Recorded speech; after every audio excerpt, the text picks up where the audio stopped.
Hey, if you're watching this video, right, and you began game design back when Blender was still some sort relevant in the game design field, and you possibly gave Blender's game engine a try, you might and you might not relate to this video. Okay, so let's start at today's current situation. It's Godot everywhere. New Godot investments, new games made in Godot by solo developers. The Godot community is rapidly increasing at an alarming rate. Godot has gotten so significant it ranks with the most industry-used game engines. Unreal and Unity, maybe even Cry, I don't know, but yeah. Now in terms of development, Unreal and Unity have come so far with their graphical capabilities and game optimizations. But what makes Godot fit among these like incredible two engines is Godot's, of course, game capabilities. They have much improved, and Godot's community, like how supportive that community is. I've never seen a community as supportive as Godot. Maybe because it's free, but it's magnificent, right? So I know it sounds like I'm really like glazing Godot right now, but you have to understand its relevance to my video. So at the beginning of the video, I did mention the Blender game engine. So let me explain its relevance to me. I first picked up Blender back in 2016. I was like in what, 7th grade. I was a curious, creative young boy, like really interested in taking my creativity to the next level. So I had started using Blender, designed a few things from a number of YouTube tutorials, and yeah, I became a basic Blender user until I found out Blender had a game engine. And this was the first time I had heard of one. So I dived into it with numerous tutorials from the Timster, Supergloop, Born CG, who is now a renowned Godot YouTube instructor. But yes, a large number of game engine tutorials that I watched during that creative era. And all this game engine knowledge made me so excited and ambitious. I had dreams of making one of the best games out there. So much so I would be in 8th grade and going to bed at 3 a.m. in the morning on a school night just because I'd be fiddling with the Blender game engine.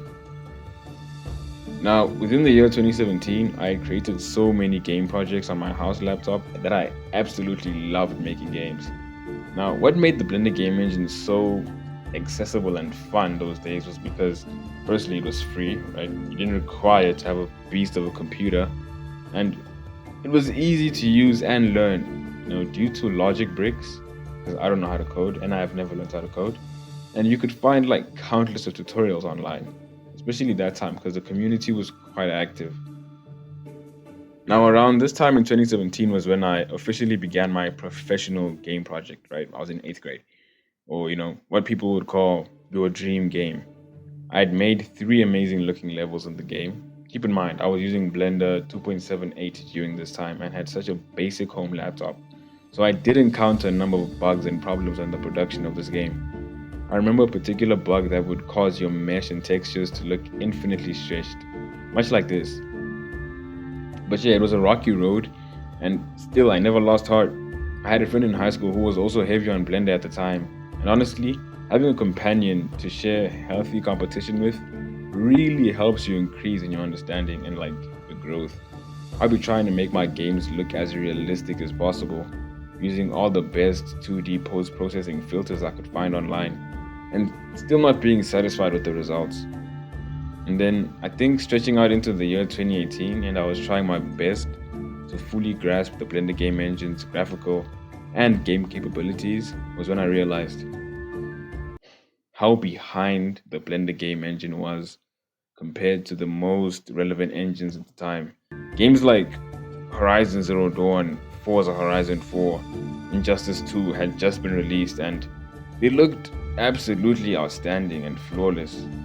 I almost felt like regret for pouring all this energy and effort in learning a game engine that would, make me put out a game that looked like Prince of Persia's Sands of Time. Mind you, the way a game's graphics looked from the year 2016 to 2019 really had a direct impact on the game's sales and relevance. So to have to put out the Sands of Time in the year 2018 really meant you had like no motion, bro, like no motion. Fast forward to the year 2019, I had rapidly slowed down the progress of my dream game. School was in the way, I had lost the laptop where I had initially began the project, so I had to start all over again. Yeah, just a number of things in the way. But prior to Blender releasing version 2.8, I regained some motivation while watching the release overview. Like seeing Eevee's real-time renderer graphics and all the possible capabilities I was thinking about. Like I was really getting excited until I found out Blender had scrapped all progress to the game engine and had removed it, and that users should possibly move to Godot if they wanted to continue making games relevant to the time, of course based on the Blender game engine community. Now, since Godot was open source and free as well, a number of Blender game users flocked over there. I tried, but I couldn't code, so I really was hopeless. And I was really good at using Blender's logic bricks, so I had lost even more motivation, and the idea of me ever releasing a proper game started feeling more like a fantasy.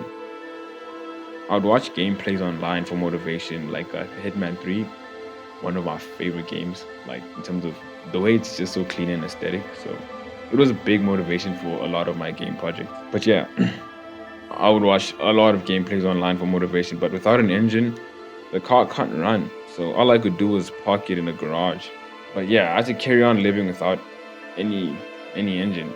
And yes, I know there were all these forks like UPBGE, RangeEngine, Mori 3D, but they weren't the same at the time, 2019, and they were quite unstable at that time.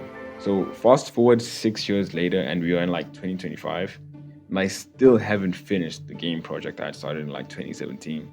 And the motivation to work on it was still so low, since now it had been like a very long time since I'd worked on a game. But because I was still designing assets for game development and decided to see if I could, learn Godot, I mean, there was nothing I could lose. So, yeah. I think one thing was I really loved Godot's community and how supportive it was of solo developers. So it gave me hope that if I made a successful game in Godot, it would gain some form of relevance, maybe especially within the Godot community. So I had picked up my new laptop, opened and downloaded Godot, and started watching this tutorial series by Net Ninja on making a spaceship game. It was really cool at first, and that childlike ambition I had back in 2017 was like being tingled. I started to imagine again and dream of possibly making a successful game. Mind you, I'm like 21 now, and that nostalgic feeling of being 13 was like so real. After 2 days of working through the tutorial, it hit me. I went to watch the amount of games released each week in Godot on the channel Stay at Home Devs, and I realized that the games people make now or are interested in don't even have the most realistic graphics. Godot is known for developers that make stylized games or like 2D games, which are, quite stylized. And I mean, society has reached its peak in the realism to games graphics. Like, how more realistic can a game get nowadays? Oh my god, bro. Oh, hell no, man. What the fuck? So after figuring this out, I'm like, man, who cares if I still enjoy making games in the legacy Blender game engine?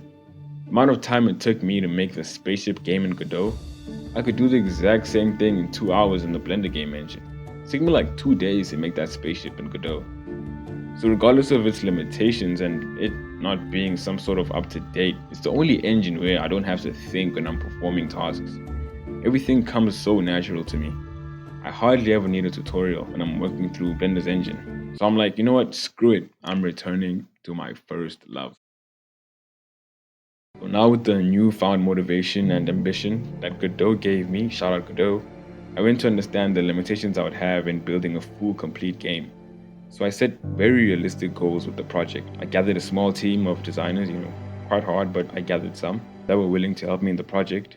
And together, we worked in completing a single level in the game, inside Blender's game engine. So having to restart the car I parked and drive it with the same old engine I enjoyed driving was quite an amazing experience. I'm going to show you a few clips from the game and interesting concepts I was able to include.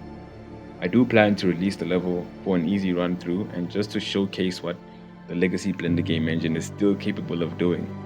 I also plan to release the original files of the game to users who are still interested so they can reuse complex concepts that were built in the game.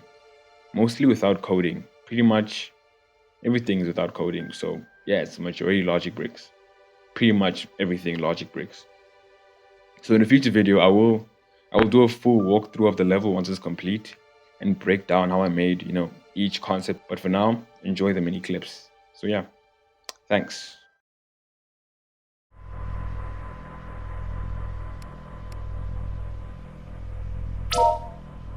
Welcome to the 4th generation.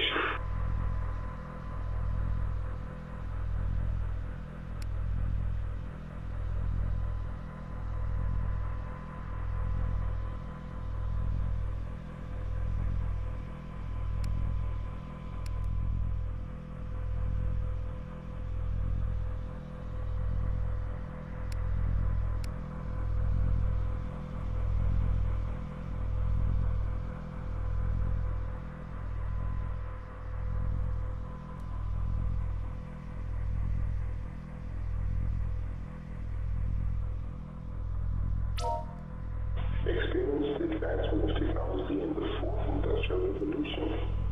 Cosmos Incorporation, aiming on building and improving technology in Africa. With a familiar goal, you can all improve civilization and work towards a prospering future. Cosmos Incorporation, doing it together.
man.